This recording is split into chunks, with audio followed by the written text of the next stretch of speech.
Posso andare? Buonasera a tutti, benvenuti da Cult Lab. Per chi non conosce questo spazio, questo bellissimo spazio creato da Alice Artioli nel 2019, che è qui in prima fila, dedicato appunto alla cultura e alla formazione per il progetto di architettura. Sostenuto da tutta una serie di sponsor, in particolare per questo ciclo dedicato alle serate green, Atrium e Casa Fornengo, che sono anche qui, che ci consentono di ospitare ospiti sempre più di altissimo livello, anche internazionali, come questa sera. Passo all'inglese, la serata sarà in inglese, anche perché così per la nostra ospite, che così capisce quello che diciamo. So, welcome to Yuki Ikeguchi dello studio Kengo Kuma Associates for this second event of the Le Serate di Architettura Green that we have launched in January. 11 meetings every month to also like an approach to the UIA World Congress that will be held in Copenhagen in July, devoted to sustainability and how much the architecture can do to reach the UN goal on sustainability. Yuki will talk this evening about biophilic design and she will show some of the projects she has been leading for Kengo Kuma Associates, in which biophilic design approach is fundamental. A few words just to present Yuki, and then I will leave the floor to her.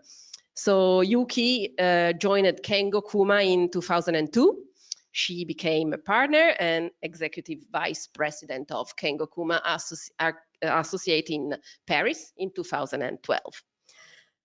She has been playing a fundamental and essential role in leading multiple major projects abroad, and with, as I said, particular focus in public cultural projects and especially projects in Europe. I have just, for those that don't know her exactly the project I'm talking about, I've just chosen some images. She has been in charge of the Opposite House in Beijing in 2008, that you see here.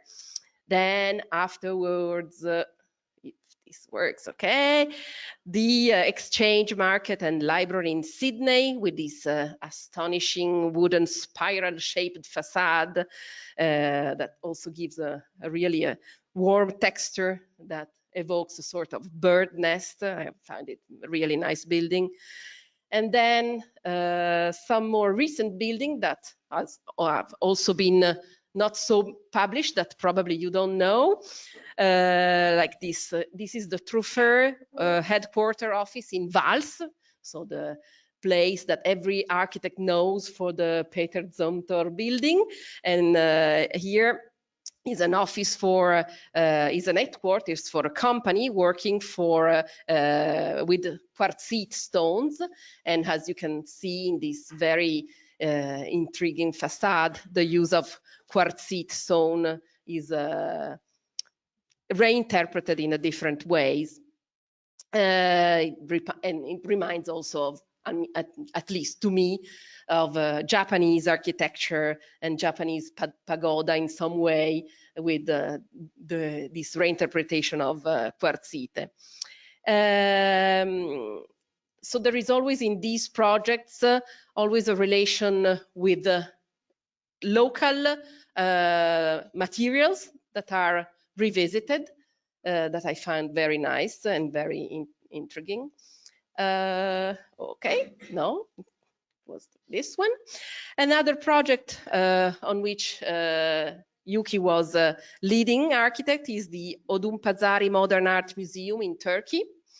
Here again another material, a timber design, but with these volumes that are reinterpreting the surrounding streetscape of Odunpazari and the history as a timber trading market. And finally, a project that on which she will talk a lot, in this lecture this evening that has been recently finished is the museum, the Andersen Museum in Odense, Denmark, which combines in a very like a sort of fairy tales landscape architecture and exhibition design. Is a project that is seeking to give a visitor really an experience to enter in the world of Andersen through a narrative sequence of scenographic places. And there are labyrinths and forests, underground spaces. She will explain to us this very nice building. And she's now also on working on an ongoing project like the this building in Copenhagen, the Water Culture House, that is just next to the opera on the border of the sea in Copenhagen. So with the indoor pools framed with these brick pyramids. And another project in Italy on which she is working, which is this welcome terrace, or the biophilic office on the former Rusconi area in Milan, again with the use of timber structure and a lot of integration with nature and biophilic design, also working together with the landscape architect Stefano Mancuso.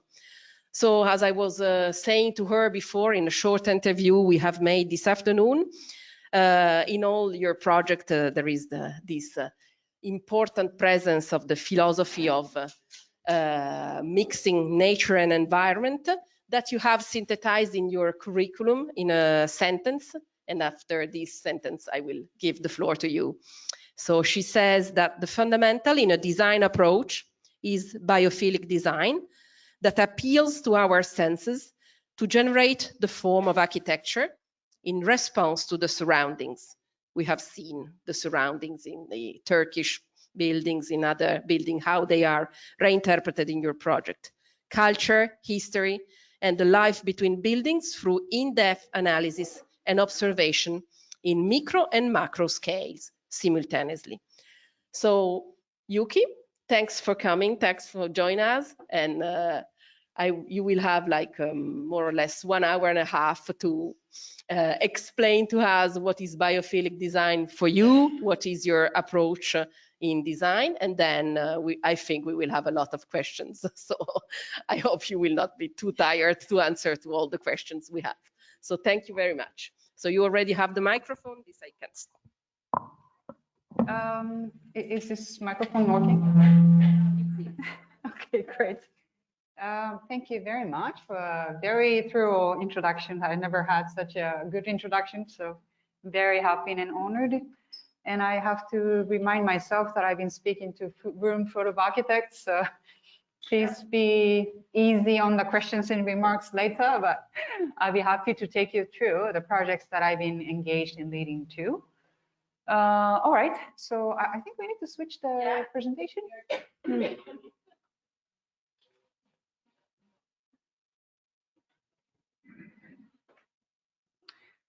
Okay, so I would like to share with you 3 projects. One is Hans Christian Andersen. Second one is the Terrasse Verde Welcome Project, which we are working on together with my colleagues here from Studio Vision in Milan. And the third one is the ongoing project, Water Culture House, which is also under construction. First one is the Hans Christian Andersen Museum. This was completed mid last year, but since the garden takes up huge spaces and as equally important as the architecture space itself, I see it as the project that grows over time for the next decades to come. So with these slides, I would like to introduce 3 important pillars of our belief in philosophy. One being the biophilic architecture. It is really in the belief that the natural elements and settings, how we put ourselves and imagine ourselves to be, It's a source of inspirations in finds comforts in living together and in the architecture, as if you are in the middle of the forest or living next to the vegetation, plants, and so on. So biophysical architecture is to take in as much element as possible to feel that you are in the nature. And second one is this life between buildings. As we have been quite lucky and fortunate to be able to engage yourself into a building a lot of public projects, but of course not just a public project, even if it's a small house. We need to be, as an architect, all mindful about what we are creating, not the space inside, but not just the space inside and sensation inside, but we automatically create a new spaces in between the buildings. So there is a life between the buildings that you would recreate or influence by implementing one project next to another, even if it's in the middle of the field. That's what we are assigned to and to create in this kind of a space within the space, so to speak. The last one is the macro design process. This is something particular, I would say, in our practice in Kengo Kuma Associates, is that we pay a particular attention to the details, how it's constructed, and how the materials are put together and texture of it. At the same time, we design the buildings from large urban scale viewpoints. So this simultaneous approach of thinking the details and materiality, at the same time how we see how the positions and what kind of a role that it plays in the urban view. We try our best to have this balance in between. So the process is not a singular path of thinking from large to small, but small to large simultaneously, inside out, outside view of a design approach is something quite fundamental in our approach. It's not working. Yeah. So in designing process for Hans Christian Andersen Museum, it was very particular because contents was very heavy, meaning that what the museum would aspire to build in the museum, it has a lot to do with the author himself, because Hans Christian Andersen is a national figure, and everyone knows the story as we are growing up. As an also adult, you read a lot to your children, or you must be quite familiar with certain stories that Hans Christian Andersen was writing. And it's quite interesting as you experience in your childhood, all these like sparkle moments in these fairy tale moments, how you know, it takes from imaginations to fairy tale that tells us certain stories and strike your imagination. But if you read and come back as an adult reading some of the stories, you realize like a lot of duality into this story and harsh reality. That, for instance, a Little Mermaid, how one dedicates so much to a person that she fell in love with, but then at the end she just, you know, becomes a bubble. That it's not, you know, it's in a way it's a harsh reality on the world that we live in. That it's not, you know, all the efforts and dedication. It doesn't mean that you end up having like an equal deserved result. But there's always, you know, upside and downside of reality that we all suffer from. So many, you know, stories, however fairy tale-like it might be read when you were a child, it has this like really a reflections in a society that he was living back then, and which translates pretty well in the modern society that we live now. So we focus on this aspect of duality, the coexistence of the opposite, and blur boundary in between like fantasy and reality, nature and architecture, and so on. How do we translate that into the form of architecture was one of the most interesting but difficult things for us impose ourselves as a challenge. So some of the focuses or themes that we diverted from this duality is non-hierarchical, non-centric formation of the architecture and journey in between two worlds.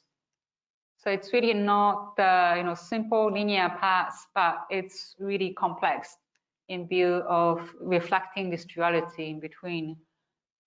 So as you can see, the site is quite wide, but the building occupies a very small footprint.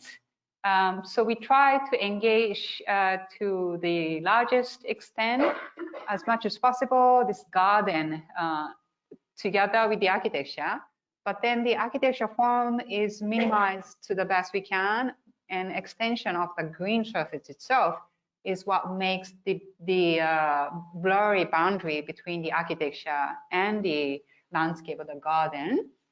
And what's interesting in here is that we, at the same time, as I was trying to point out, the simultaneous approach is to really coming to derive the design from two views. One is from inside, which is the context of the author himself, the Hans Christian Andersen, the world that he tried to create. But at the same time, we saw the importance of creating this urban scene and urban public area that contributes greatly to animate and qualify the urban living for the neighbors and for visitors to come. But it's not that we just created the gardens, but the integrations of how we derive the geometry is something particular. It's made out of a series of a circular shape that we trace with the form of hedges, which is the green that is shaped out of the natural organic greens.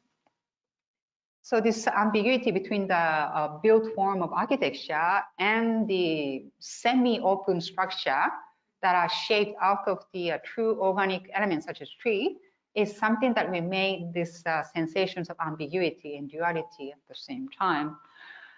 So how we came about deriving the form is, first we started compiling all the aspects of what makes up the museum, which is large surface of the exhibition spaces. So by suppressing them all underground, we have managed to create as open space as possible above ground, and to minimize the architecture footprint that are limited to a facility that requires natural lights, such as foyer, cafe, children's studio, and so on. So only those particular programs that has the benefit of being outside were remaining with the minimum footprints of the above ground, while all the fairy tale exhibition spaces were buried underground, which translates very well as the duality of the theme that we try to derive, because underground is all about fairy tale. Above ground, it has like reality that we link to our own living in the urban settings. So this duality that are separating with the surface of the earth from an underground world to above ground world, we managed to make this dual sense alive in the experience, but through the journey.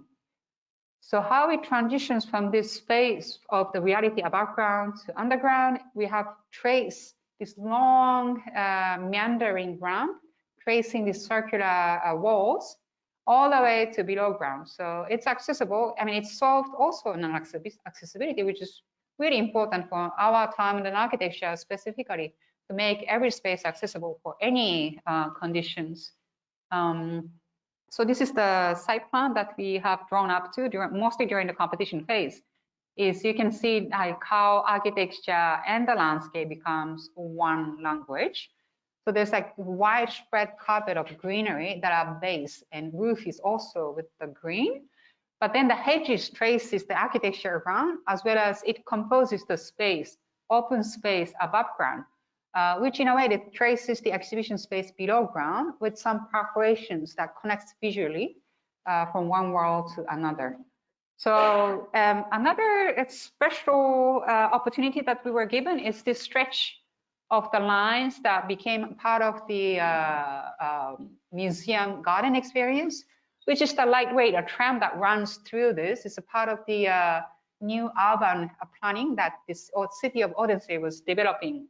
So these tramways that cut through, it's part of the experience as the museum fairy tale, that you experience this gardens already running and riding with the tramways. So it's something very particular that we got a chance to work on. So different speed of the experience. One is this fast tramways, and then the second is this meandering bicycle. You know how Denmark is full of bicycles, and they have really, it's a prime means of getting around the city. So taking into consideration of the speed of a bike, but it slows down in a meandering way as you approach and go through the museum experience. And the rest are purely dedicated as open garden as for 24 hours that people can naturally go wander, and also they can use it as lunch picnic places or to celebrate your outdoor sunny days and so on. So it's more dedicating for the everyday activities than the exclusive museum experience underground. And we have focused on thematized garden experience a lot. So one is like a very urban garden scale of the bicycles and tramways that has a taller hedges. So we have planted the taller trees that one can meander around. Just passing through, you're already in the Andersen's world. And this has been built. And this is in the springtime last year, where all those flowers and colorful moments happens. So as you can see, these two rails that you see on a white concrete ledge is the pathways for the trail, the tramways. So you can experience all this by just simply passing through. And bike lanes are also present. That's the tram. And the bike lanes are also present, mixed with the pedestrians. So you are already experiencing the part of the Andersen in the everyday life manner. And the one that you see behind the big trees are quite symbolic. It's dedicated for the children's facility, so children can come and do some creative activities together with the adults, but mainly for children. But it's symbolic because it's the trees that is also decorated as a focus of the certain holiday time for the community. So we made it strategically positioned this together with the tree house like children's facility together with this light tree, and that's the entrance to the deeper side of the Andersen.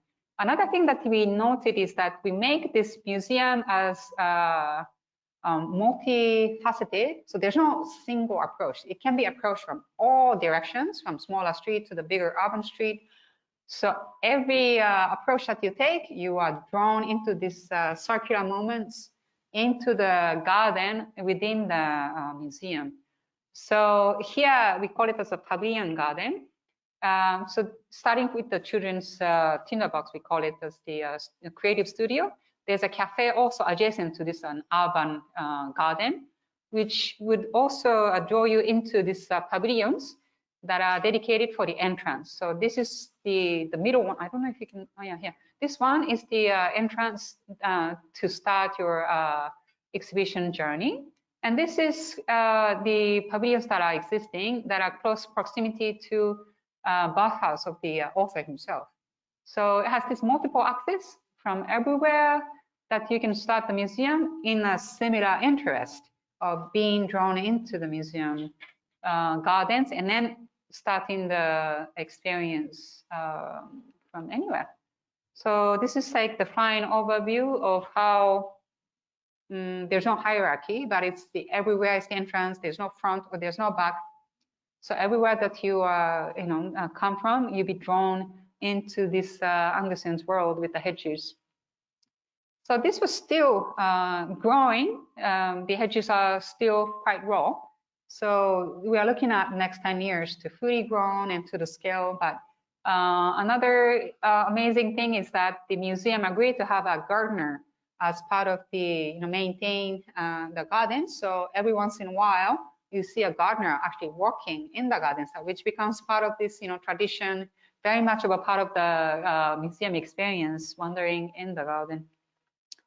And this is the sense of scale, that you have this quite lush seasonal gardens that becomes a foregrounds and backgrounds of all this pavilion experience. And this is the cafe that is adjacent to the urban scenes. And here is the children's studio. And there's a part of the garden dedicated a direct projection to the underground exhibition space below. So above ground, below ground, it almost has this duality, simultaneous experience, back-to-back experience that offers a diverse type. So here it's the fairy tale garden, which is literally tracing the walls and exhibition sequence below. And what we have made in particular is this next part. Is this secret garden that is like a sunken garden that connects from above ground to below ground.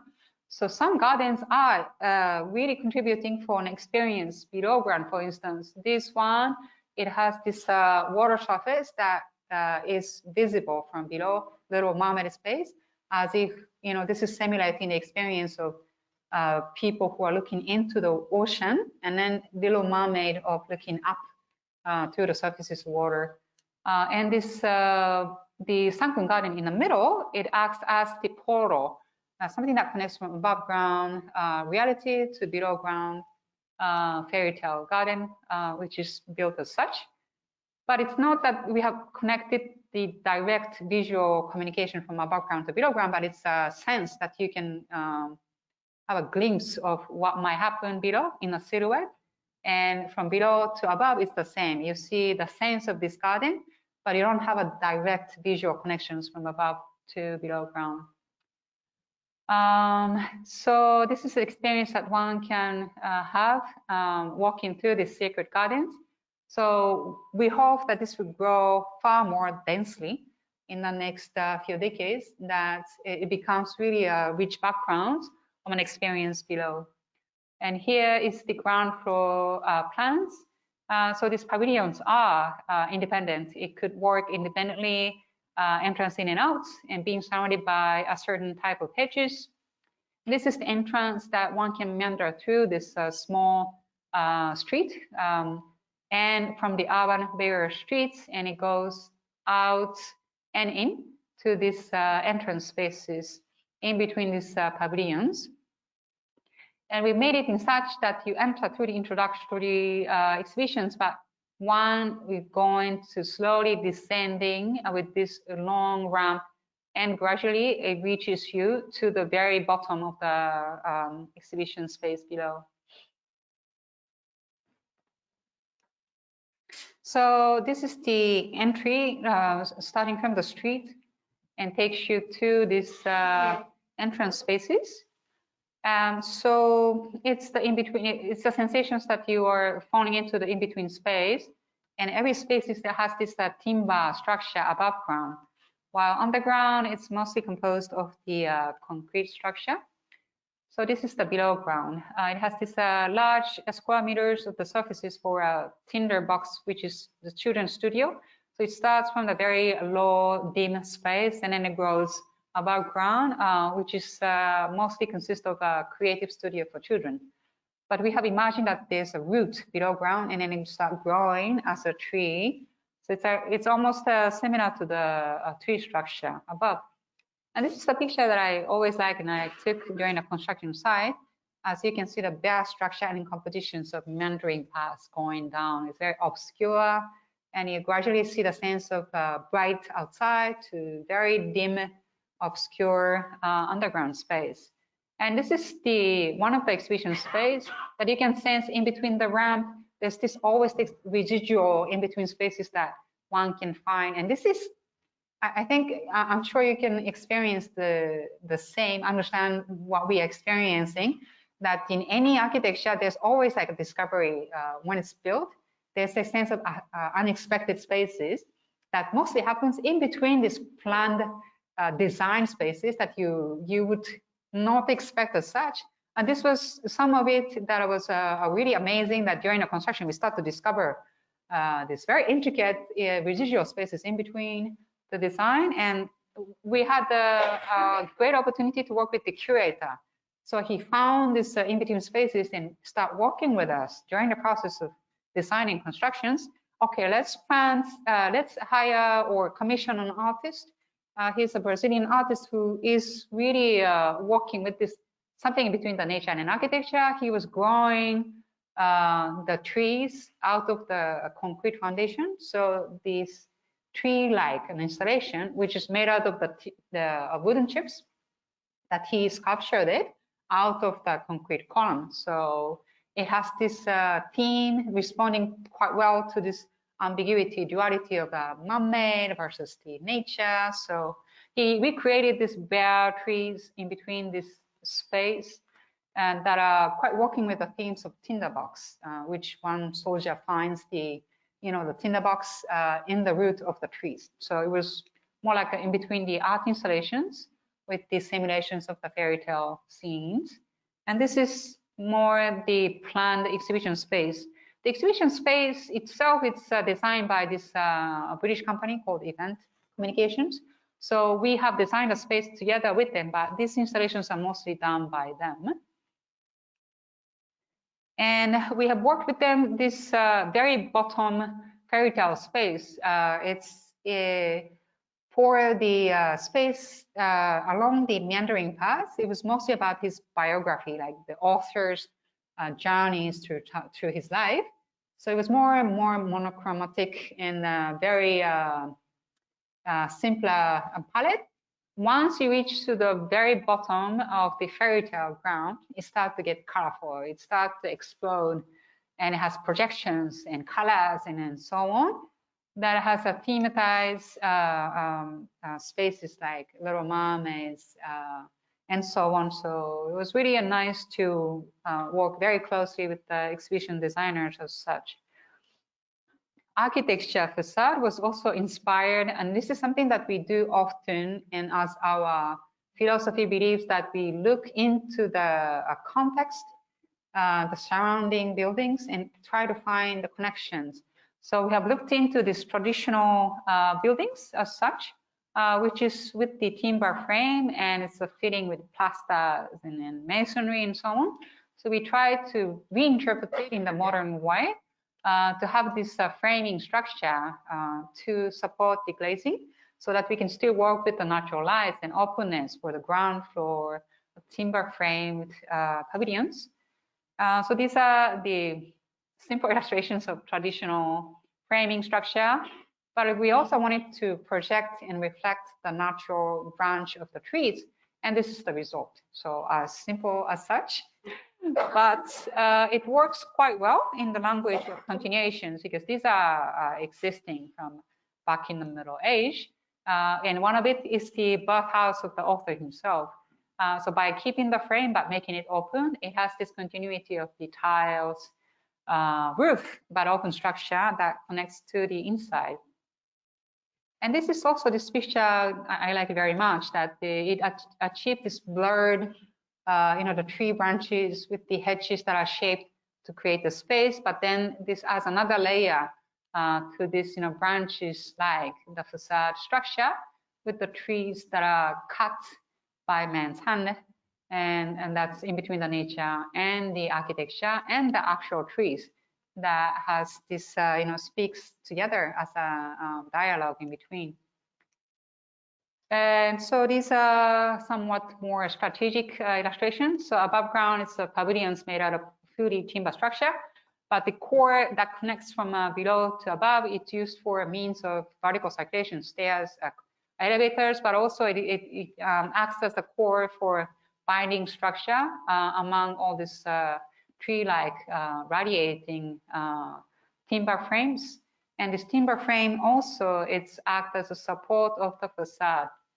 So it's very simple, and this radiating, sweeping configurations of the timber frame, it binds and connects back to the concrete structure, which also hosts an elevator and staircases. And the outer frame is a support also for the glazing facade. So it has multiple purposes, and it would appear quite light here, but it's quite a chunky structure, which I think it worked out quite well in the scale of the whole project. So it's one of the cores that supports and connects back to this engineered timber, and the roof that holds the light sedum vegetation is composed of the CLT, the cross laminated timber slabs. So it's entirely made out of timber, engineered timber. And this is how it relates. The studio spaces for children. It has this background view of the light trees, which I was showing in earlier slides. So all in all, it has like many layers of factors that we looked into, and urban to the traditional architecture, and also from inside his author's narratives himself. So that was the first project, and the second one is the Terrazza Verde, which is we are designing and is under construction. It's the multi-commercial complex, consists of office and the retails, which I'm designing together with these great colleagues of a studio patient, Julia, Cecilia, and Massimo are here. And it's been quite challenging, but we had the great pleasure working from the competition. It goes back to 2 years now, maybe. So it's a hard work every day, but we are quite proud of the outcome. So I have to mention that today I'm presenting closer design of the competition phase, because many things happen afterwards, and there's a lot of revisions and etc. So I would skip all that, but just to focus on how it departed as the competition scheme, just to convey that the essence of the project for today's purpose. So to this one, we got very lucky with working with great competent teams of architects as well as the engineers. So we're working with Manis for the technical parts, the MEP mechanical parts, as well as the AKT, who is the structural engineer from England, as the concept, deriving of the concept. And now during the executions, we are working with the Italian engineers, Monterio Studio, which is helping us to carry out execute for the execution. So how we approach this project is that we have received this vision from Europa Resources, which is the developer who held this competition and invited us through this project, which was quite unique because the ambition was that to become the new and the very different type of the office environment, which appeals to the creative, more innovative companies and people.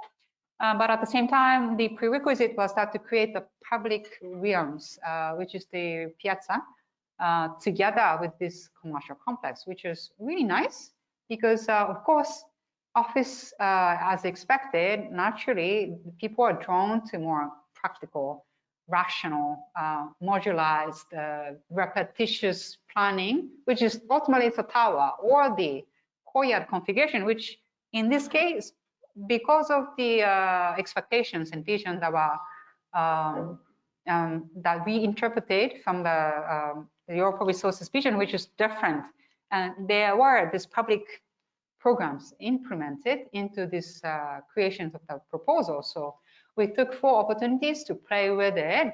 So as you can see, it's not at all the typical repetitious, modularized, clean office typologies, but it's the opposite. It's a horizontal spread, that there's no repetitions of the flows. To some level, yes, but largely no. As you can see, perhaps the adjacent complex is more the typical typologies that you might imagine. Courtyard typologies that office might be revolving around with some tower configuration, which works, and which you can do a lot of creative things within. But while we have come up with more of the integral landscape elements that spreads like a finger that connects in one route, and that the reason why we did it, we chose this is to keep the project very low. So it's a human scale relatively compared to the rest of the urban, very high towers that are quite visible in the city of Milan right now. But it's the opposite typology, so it creates a diverse spaces, but also in view of, by having these finger-like configurations, to have the space in between dedicated for piazza, but also for each individual office spaces to have a natural, a lightful spaces in between.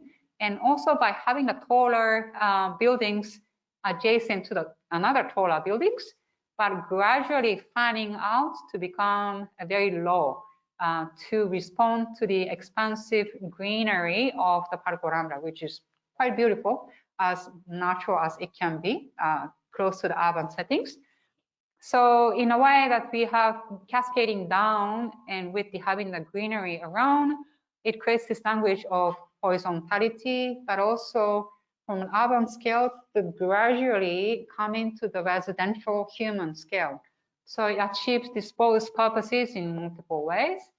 And as you can see, if you create like this really a huge open space, quite separated from interior spaces, one starts to lose this integral spaces and sense of scale. So we have tried to achieve this sense of scale that are kind of close to your eyes and to human scale, that you can enjoy by adjacent to it or also by being in it.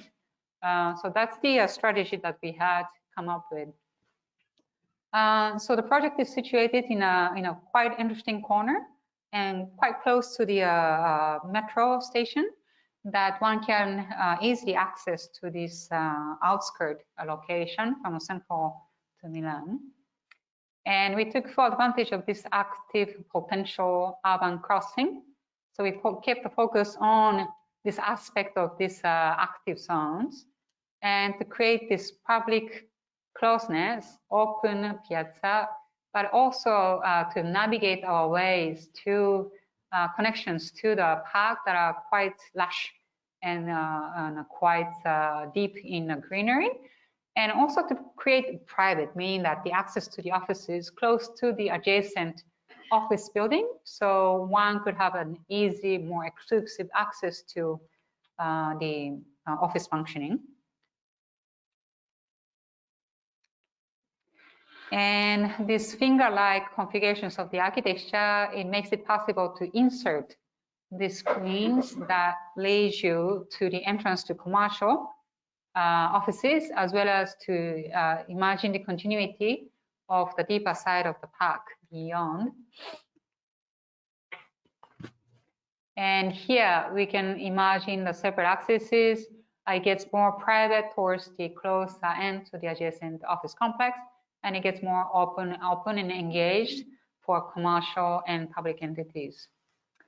So the building starts low and open to the piazza as well as on the street, and then it gets taller towards the deeper end. But we have these finger configurations to really animate and cross, making the crossing point of the office, which is private, but also these integrations of the public spaces, so that it's not, pure separations per functions, but there's a moment of integral animated atmosphere that we were striving to achieve by having this crossing and dynamics to it. So this is more or less the result of how the complex would be made out of. And this is when you are approaching from the park on the lower side, looking into the building. So you can see the twisting moments, how the building gradually grows from low to the taller end.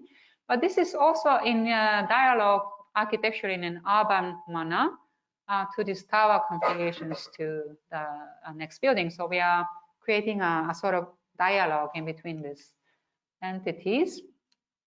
And it starts high and to go cascading down. As you can see, each office has this opportunity to be outside. So you have these large roof gardens that the office can enjoy as a background, but also it can go out. And this means a lot, especially in this time of pandemic, that the office cannot be like a really enclosed, confined spaces, but one needs to breathe and to go out and to go back in. So it serves for both purposes, to have this greenery that are responding to and to contribute to the neighbors and community, but also for people who work inside to have full opportunities of breathing and out and to be outside. And as you can see, that's the sensations of being on the top of the roof. So the clients, the Europe Associates, they came up with quite innovative ideas of having like a greenhouse. So one can grow edible plants like tomatoes and basils, and these could also contribute to the canteens or cafeteria below. So it has this, circular aspect of growing and consuming and enjoying within. And those vegetations are also in view of creating the synergy to the natural settings of the park. So there will be some, plants that can share or in the same species as the park. So there's also a spread of the green surfaces that one can oversee in continuity of inside of the space and the extension and spread out, and to become this continuous grounds and foregrounds together with the park beyond. And this is you're in the ground floor piazza looking up. And I think we have achieved in some ways to connect to this human scale and the urban scale by having the lower ground connecting to the piazza. But it also has this intention of mixed plants that changes in seasons. So this lush garden that continues and to grow to the above terrace spaces. You can see the growing towards you, but then it's not upfront that you be obstructed with the vertical glass buildings, but rather it has this, the connections to the human scale. And at the same time, in a crossing point, then it has this dynamics, the appeal to the transparency that one draws in, but also the activities are visible from inside out and outside in. So it's not just about, disappearing, but it has this presence of dynamics and animated sense in a way that could, promote the activities for a community, but also to draw people from the urban scenes of the central Milan, but to an outskirt of Milan, there's still, sense of dynamics, a sense of active spaces, and that could draw people in. And each space has this small courtyard that either it's in complete outdoor spaces that leads you to the indoor gardens that can sense these greeneries and natural lights. And every spaces that we focus on is with this structure that made with the timber. So above grounds are purely composed of the primary steel frame and secondary timber frames, and that supports the CLT, the cross-laminated timber frames. So the below grounds consist of the concrete structure that holds the series of concrete cores that holds the stability for upper ground. And we have chosen to work with the steel frames to create this larger span to provide the maximum amount of flexibility for the above ground office layout. That we have the CLT as the cell to support the flow loads and so on. It multiplies to each flow. And we have also utilized fully structural elements as the timber frames that supports the CLT slabs that are exposed to every spaces. So it's not there's no much of a decorative elements. It's pure raw structure that functions and it works. And we chose to work as a pure, honest structural expressions, but it contributes a lot to the warm feelings that for each office work environments. And as you can see, there's abundance of lights, but at the same time, it has this simple open space that gives a large level of flexibility for an office layout as such. And entrances are open, which is you start entering to the spaces under this canopy. But as you can see, most of the architecture presences focuses on these expressions of the eaves, which is a little bit mixed of Japanese expressions, that it's open structure timber frames that are visible from below. So when you look up, the dominant architecture expressions are this timber joist and the cantilevered eaves that supports the greenery on the edge of it.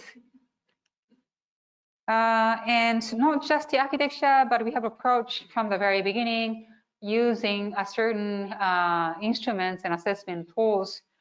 So LEED is commonly used, and while now I guess it's also commonly used, but this is something new to us to design with, which is mostly focusing on the experience of our well-being, so the health and experience that has a direct deep space experience. So we have worked quite closely with the specialist to assess our design from the very beginning. So this has also branching out extensively to give a focus on the reduced demands to begin with by looking into an efficient way of designing the facade or the exterior envelope, but also how to use the water as a source of energy and increase the efficiency by looking into mechanical systems. And the renewable alternative sources that we have looked into as part of the design derivative tools.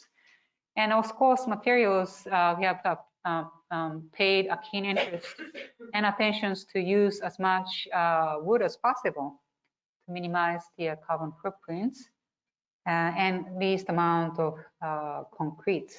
But also, for instance, they demolished the buildings. We have used the crushed concrete to backfill and so on. So try to recycle as much possible as the found or recycled materials for underground spaces. And having fully spread this roof greenery, this also contributes to the environment, to the immediate, of course, the building itself, but for the outside building as well, reducing the heat islands effect and so on. So that was our project together with the colleagues here. And the last one, maybe I make it brief. It's a water-culture house that is also under construction now. It's this part of the larger development that focuses on the water. So, I mean, as much as the green that we used for previous two projects, this is all about the water and water experience. So there's a pool, wellness facility within the larger development. So this little corner is our projects. We have, again, read into the context, this area of Copenhagen, it has a lot of pitched roof configurations. So that was given. We worked in the configuration as such, but in a very elaborated interpretation. So it's one building has like this jaw-like pyramids-like aggregation, but each one it responds to the program inside. So it's the scale translations of it that makes this specific configuration as unique as it is. And we have used as materials of this a brick, which is quite typical and also quite specific in the Copenhagen or the Denmark.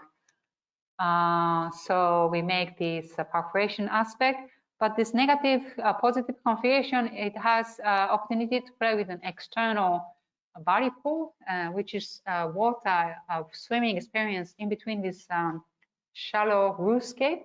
So there's a lot of integrations that happens on outside, inside, inside, outside again. So it's something in between. So this is a body pool that are exterior roof pools that connects one swim hole to another.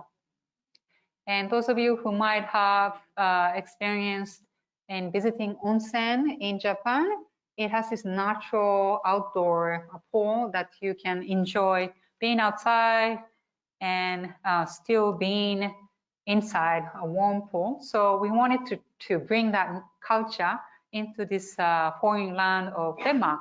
So there's a lot of playful aspect of warm pool that has this cascading, playful for children, an exterior that is set in between the roof.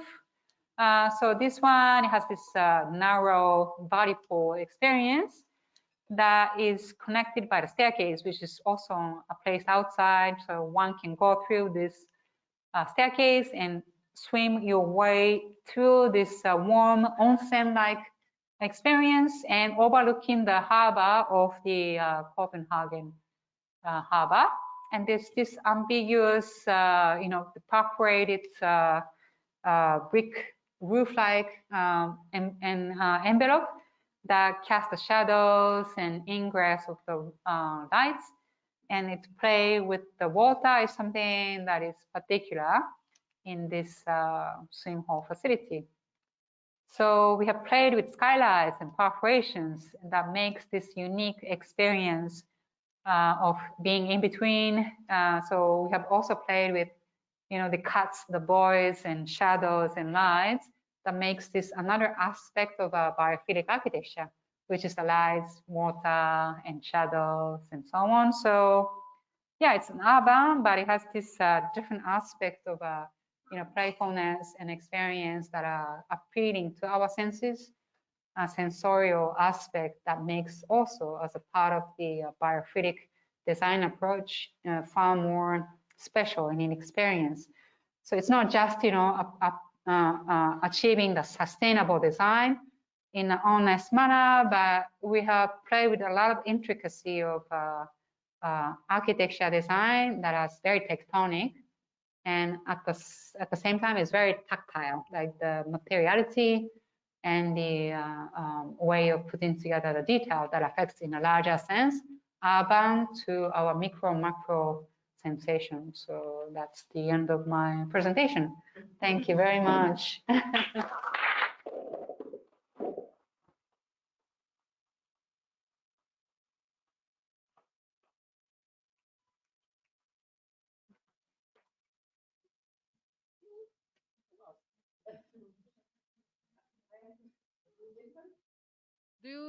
Do someone of the public has some questions? I have the microphone here, and I can do like Valletta. Otherwise, you want. Thank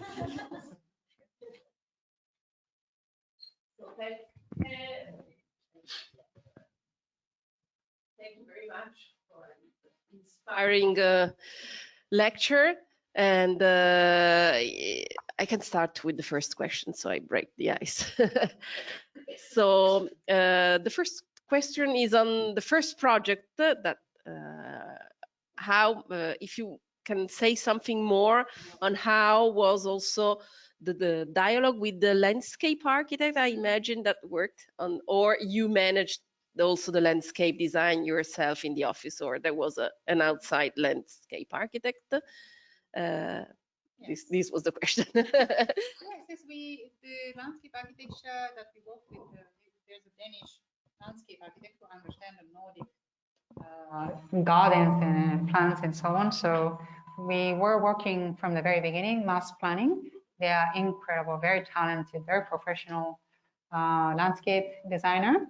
They understand not only just the plants, but also urban aspect of the projects. So all this intricacy of meandering paths, the bicycle lanes, the tramways, and how to go about in the pedestrians scale, how we integrate the various type of the plants was thought out very much together with the landscape designer. And what was also quite amazing is that this is the first time that we work with the actual living plants to make it into a space. So the hedge is something very typical that you see in the residence area in Denmark, that how you demarcate your properties with the hedges. And that is simple, planting trees and then you just cut them into the shape that becomes like a wall, but then it grows and it changes over the seasons. So which it's like a soft boundary between your properties to the neighbors. And so we use this like a morphing aspect into the Hans Christian Andersen's world. So it was like a kind of funny play between the, architecture, man-made, organic. So there's this, perfect blur in between this. But then to actually implement this, you need a certain, knowledge of what type of plants that we choose and how long it would survive, how does it change over the season, what kind of maintenance and durations and frequency that is required. So there's a short-term design that in view of 50 years and 150 years in vision of how to maintain. So it was a very, very difficult design to achieve. But in the first year, when it was just planned, we were so nervous because the plants are so raw, and they were like, "Don't worry, it's going to grow," and then it did grow in one season. Summer, it started to flourish, and all these trees become so much alive, very much then. So we're very happy that we had this concept. However challenging it was, I think it started to grow, and it becomes more and more alive as the time goes by. So yes, and to answer your question in a simple way, landscape designer, what's the important parts? Yeah, that you change. I mean, you're not a team always with the same landscape architect. I mean, in that project, you worked with a local landscape art, which is also obviously part of the biophilic approach to understand the environment.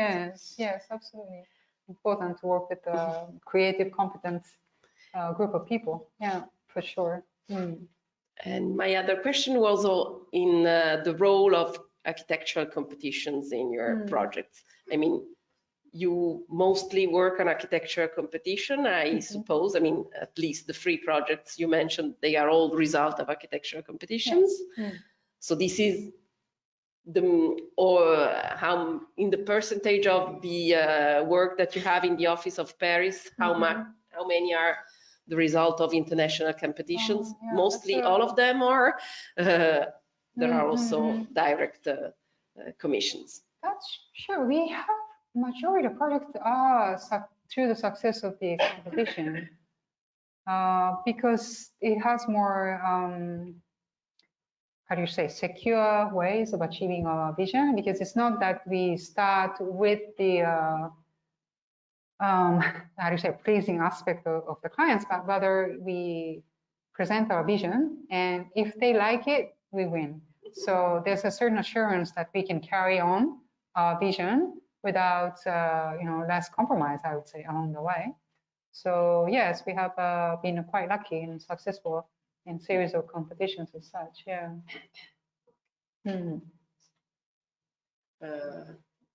There is a question over there, Fabio.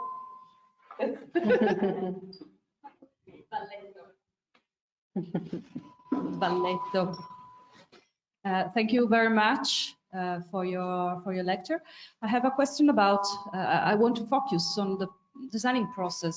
For you have illustrated some designs and projects in different parts of Europe, and you're working on different parts of Europe, and Kengo Kuma Associates works in all the world.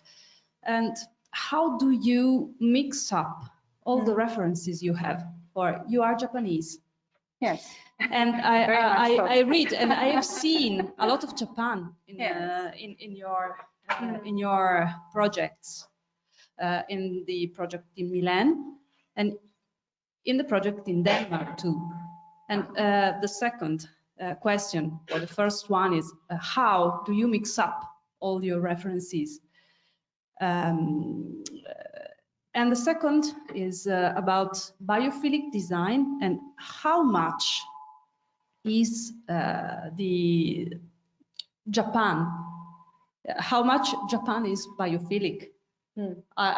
It's complex, but I hope that you have understood what I mean. Yes, I do. Okay. I hope I do. Well, maybe the first question about, because it's true though, we are Japanese, very much so. And we have this amazing opportunities to work abroad and to do many interesting projects in Europe. I think we have this approach of doing the research and investigations at the very beginning. We read a lot of books, and we go to the site and analyze the environments and the culture and understanding the vision of the clients. So for instance, Hans Christian Andersen, we did have a long conversations with what it means and observing the architecture rounds and to try to relate and implement, because we do believe that we need to make link with the surroundings. Otherwise, the projects that we implement becomes very much of a foreign object. But at the same time, we have to strive to achieve the newness in the many projects. They desire this. I mean, people would like to see something different, particularly to experience like museums or, you know, it has like ambition of building something new, but relates to the, you know, what the familiarity and newness balance in between is very, very intricate and very delicate. So we try to approach from both ends. But that said, I think it's as an architects, we all do the same thing. We observe and we research, we investigate, and try to derive out of the context and something that are through our filters and through our interpretations. And then at the end, that becomes something very particular in that land. And it may not be that, you know, I'm not Italian architect. I don't have the same understanding as you of creating something Italian, but then we can observe as a professional architects to extract the essence, to make links to. And as an observer, we might have this advantage of having the fresh eyes to look at what's historically done and to really extract the essence and to try to relate to, but also to bring something, another layer to it.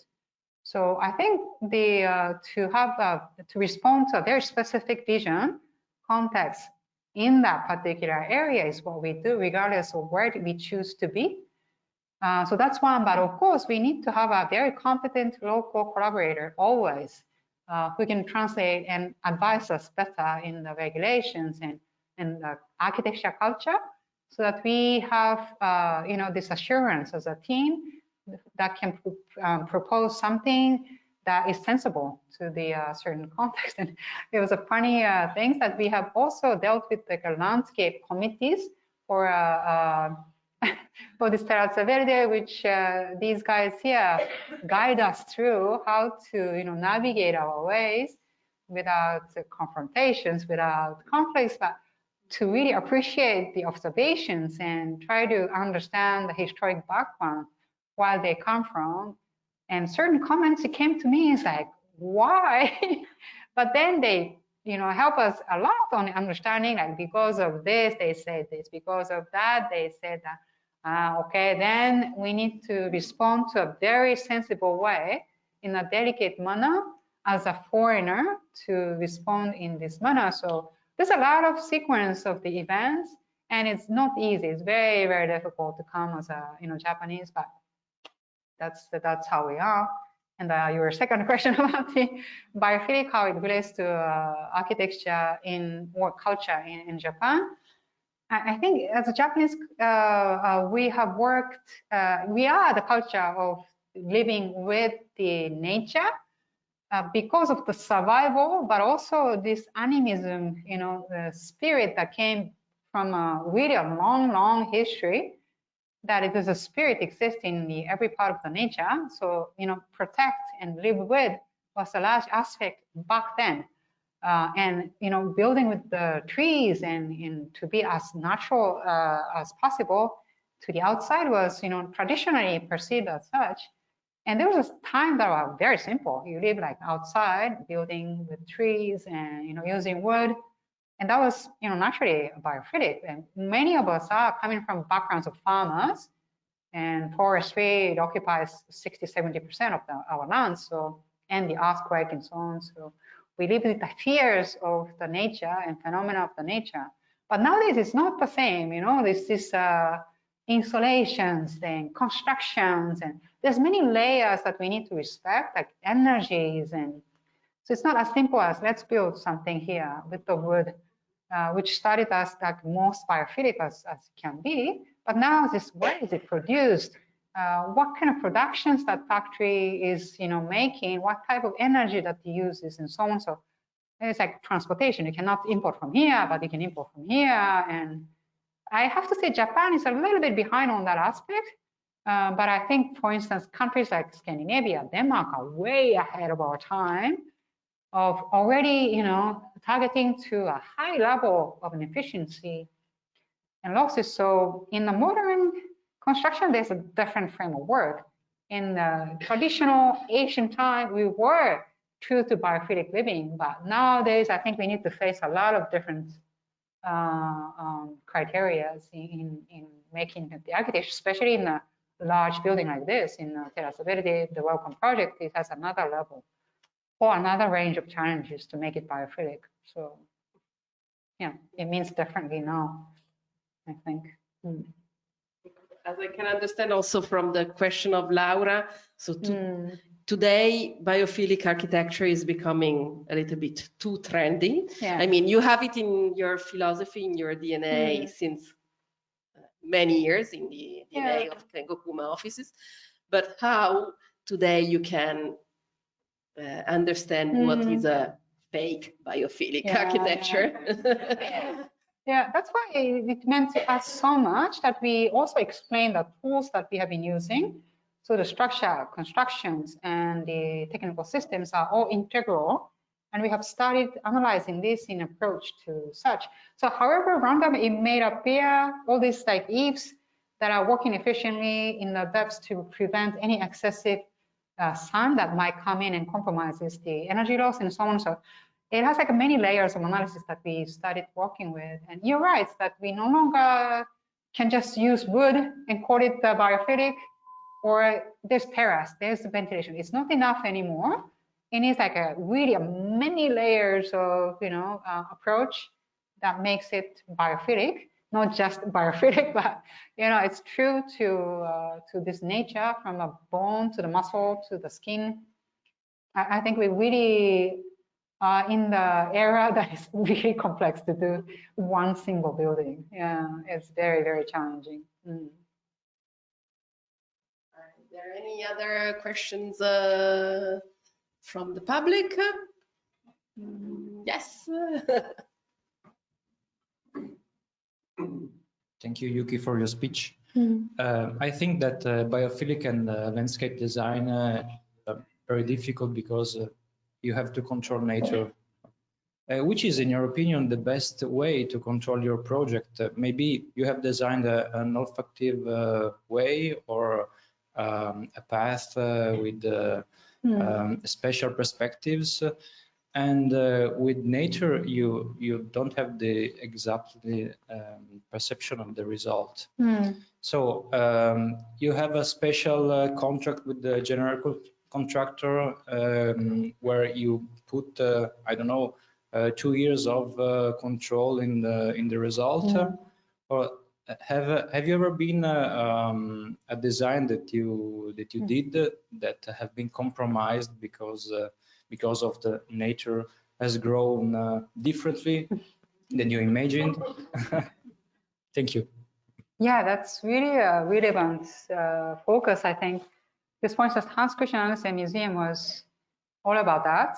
We need a quite meticulous planning for the future maintenance. So there's like a monthly maintenance, yearly maintenance, and bi-yearly, and so on. So this was actually part of the proposal already during the competitions and the schematic and so on. So landscape designer was in view of sourcing, maintenance, and how many people it needs, how long, and so on. So there's like a long-term planning, including this maintenance cost. And we were so lucky because Denmark is kind of used to this aspect. So they can actually estimate this in a realistic way of how much, how long, what it takes to have this green building. But it is true, we were very nervous if this, rendering image that we have presented would still be alive. It could be, very sad-looking gardens, which were very worrisome. But at the end, it started to grow. So there's a large range of an unknown factor that we just need to take a chance and believe that all these specialists can do it a good job. And I think Denmark has this rigorous process of approach. So that's amazing. And in case of the Terrazza Verde, we proposed this greenery everywhere, which we were very nervous because most of the commercial developers, they just don't appreciate it because it costs, a lot. And for future tenant, how do you, maintain this? Because you have to go, around pruning the trees and watering them, and there's like a huge level of maintenance concerns for the future. But I think another factor that is really important is to have to work for a client who has this understanding and technicality, as well as the investments that requires over time. And using the timber exposed structure is also another. I think to consider a cost-efficient building, first off, using timber, it's on contrary for the large scale. And second off, for the future maintenance, it would need a care. And one has to understand that aging is part of the beauty of the building. So I think you have to have a right approach, but also the receiving end, the clients, builders, needs to be in line with all this.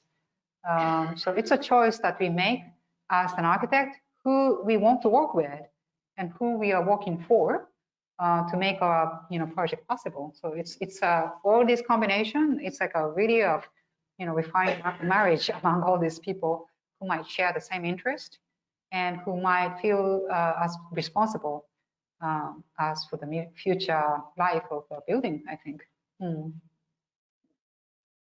As we are giving the lecture also on streaming, we have also some questions arriving from the computer.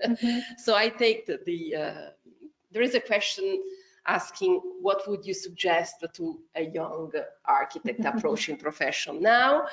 And I would ask you, before answering to this, also to tell us a little bit about you and how who you were before entering in Kengo Kuma Associates. How do you train, and why you choose Kengo Kuma Associates, and then answer to give a like a life story. Some tips to this young architect approaching profession today. Yeah, that's a tough question. It's interesting because we had talked about this during the lunchtime.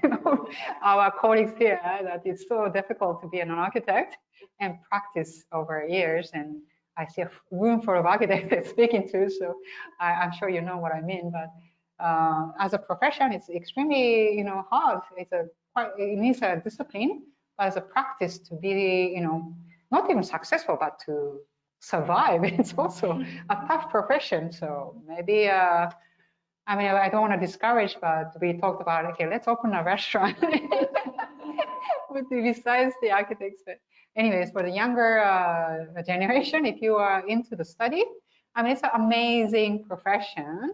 And I think our knowledge needs to be, over the years, especially now, it needs to be far more extensive. As I was mentioning, there's like many facets: sustainability, the social responsibility, the regulation. As the year goes by, it gets harder and harder. So, but at the same time, it's more rewarding because there's many aspects of the architecture that contributes back to society or our living. If you do it right, if you do it with the right people, for the right people, right purposes. So it's a rewarding profession that combines everything. Like it's a much of art, senses and experiences of nature. So it's an amazing profession. And I think now, as a student or people who might be wondering of the profession, it's nice not to, have a narrow view of just studying architecture, but I think it does help eventually to be, have a wide range of curiosity and an interest, travel and to, cultivate or work with gardens, and eventually, I think it will become part of the, nourishment of your visions and go back to why I studied architecture. It was more like a spontaneous thing, but I did enjoy many things like the photography and art and textile, creating all these things that adds up to, leading paths of the architecture, because architecture eventually it's a, combinations of many things. It's the material, it's the, shadows and lights and tectonics and structures. So it's an ultimate form of intricate, combination of many things. And that's what interests me the most. And now I trace back my childhood that I have raised and grown up in a countryside where my family was much about nature. So growing vegetables, raising chickens, and going to the nature, searching for food. That was part of my everyday living. However, that I didn't enjoy back then so much, but now I look back, I appreciate that sentiment and also sensibility that find the in the nature. So, and that has also why that I choose to work at the Tokyo office in Kengo Kuma Associates, because it has a lot to do with this sensation of like nostalgic traditions, but also nature and so on. So I think it circulates back also and branches out, exponentially. So it's a very nice profession to be, however difficult it might be, but it's an interesting one. There is a lot of questions arriving. So as Kengo Kuma, in the recent year, you were working also in a lot in Italy. I don't know if the Milan project is the first project you are following in Italy, or you worked also on the Lodi one? Yes, yes. Okay. And they are asking if in your dreams, where you would like to build a new project in Italy. I don't want to offend anybody or supporting us. Obviously, we are in Torino, so Torino. The answer is not. The answer Torino, is not that. In Torino. Okay. Yeah. We do not mention the two recent competition in Torino. Obviously, probably why not arriving first in one of the two international competitions that were just finished in Torino. Yeah, that's true. No, I mean, there are many cities that we would very much like to, and I would very much like to. Every city that I visited, it has its own charm and amazing quality. But it's true, we recently lost 2 competitions in Torino, which is really unfortunate. That I was really hoping to come back and do more. But it's not easy. I have to say, it's not very easy to expand our field of work here in Italy. And I learned it in a very challenging way, working on the project in Milan. And it has like a lot of bumpy road along the way and challenges. I'm very happy that we are coming to closer to realization, which is under construction now, so it's promising. There's no point of return, I hope, now that grounds are digged down. But I think working in Italy, there's many difficulties because of the context also, not us being Italian. And there's a many level of sensibility that we probably are missing to respond to.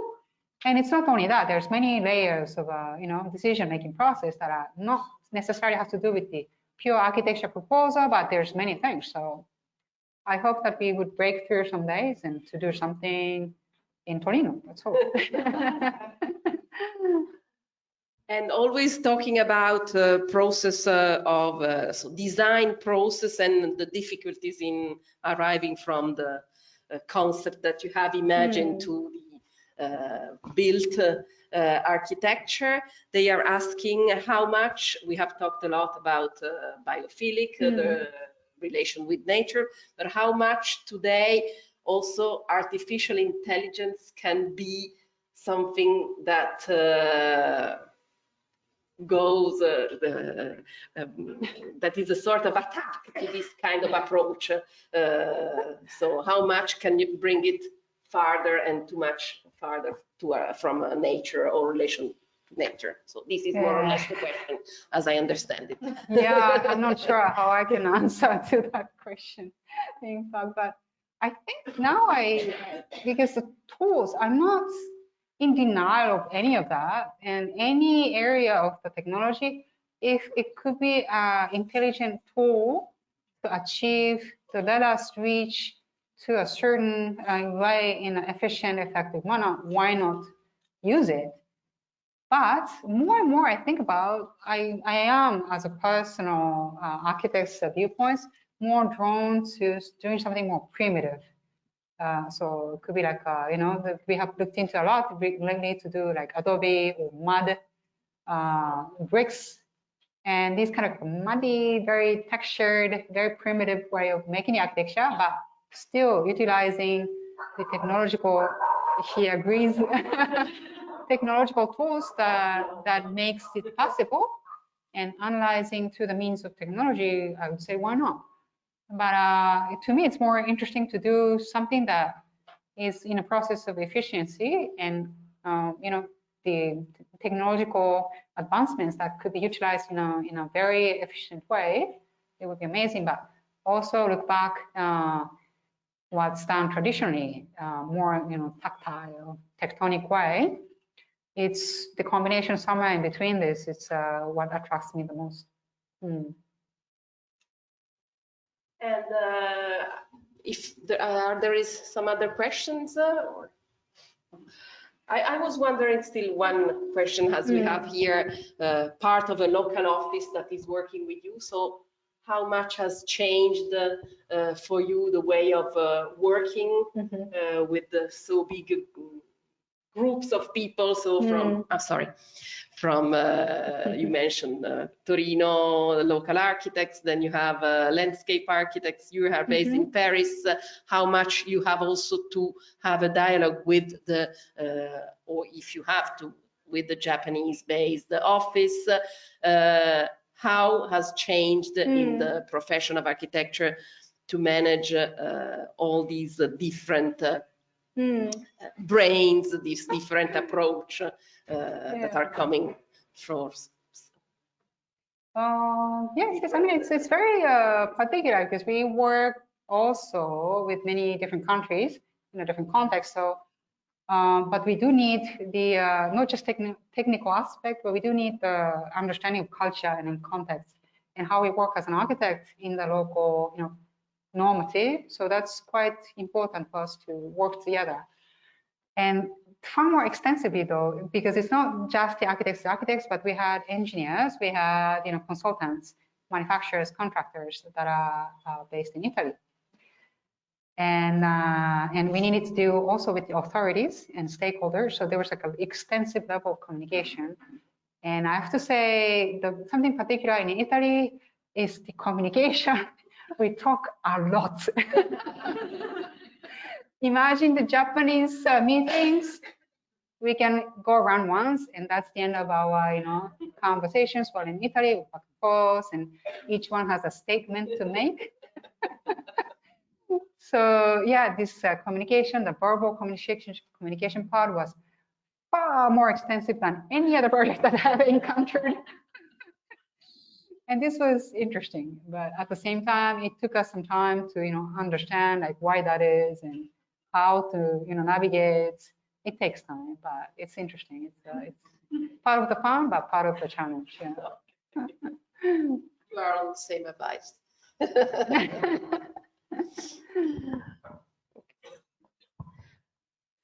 Any other questions for Yuki or? Okay. But I'll be around, so. Yes, you can have a personal talk with her afterwards in having a little wine and sandwiches. So I think that we are thanking you so much for coming in Torino and for giving this fantastic lecture. The projects are amazing, and we are looking forward to go to the water house in Copenhagen. Me too. Thank you so much, and also to see the Milan offices realized, obviously. So thank you very much. Thank you.